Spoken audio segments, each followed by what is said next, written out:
So at the scripture is Daniel 10, chapter 13, meaning, then he continued, do not be afraid, Daniel, since the first day that you set your mind to gain understanding and to humble yourself before your God. Your words were heard, and I have come in response to them. But the prince of the Persian kingdom resisted me 21 days. Then Michael, one of the chief princes, came to help me because I was detained there with the king of Persia. So ang ating katuruan is number 1. Archangel Michael is assigned to special mission. Meaning, si Archangel Michael ay isang makapangyarihang anghel na inutos ng Diyos para sa mahalagang laban at misyon, lalo na para sa kanyang bayan. So Archangel Michael is assigned to special mission. Number 2, angelic beings see the bigger picture than we do. So meaning to say, yung mga anghel ay nakikita ang spiritual na mundo. May mga bagay na hindi natin basta nakikita sa ating paningin. Like, maaring iniisip mo na simpleng problema lang ang dinaranas mo ngayon, pero sa likod nun is may Holy Spirit na may spiritual na labanan na hindi mo agad nakikita. So angelic beings see the bigger picture than we do. Number 3, a string that connects to the spiritual realm is prayer.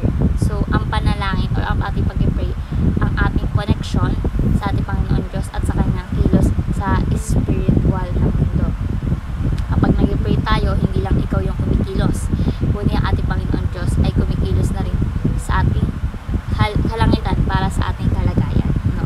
Diba talaga kapag si Lord ang kumilos? So a string that connects to the spiritual realm is prayer. So bilang application po, number 1, seek God who has almighty angel at His disposal. Meaning, lumapit tayo sa Panginoon Diyos sa lahat ng bagay dahil siya yung may kapangyarihan magpadala ng mga angel para protektahan at tulungan tayo sa ating mga problema, no?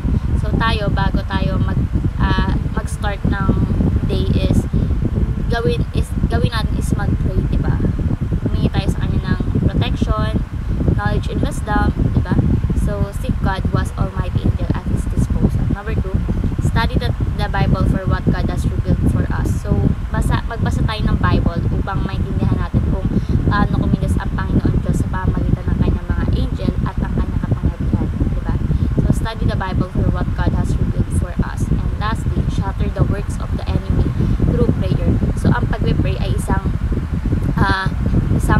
sandata natin, no? Na sandatang spiritual laban sa mga gawa ng kaaway natin. So kapag may mga tukso tayo or kaguluhan, takot man yan, huwag tayong manahimik, no? Mag-pray tayo kay Lord. Punta tayo sa isang tahimik na lugar, doon is lumod tayo mag-pray, no, in Jesus name, para maputol yung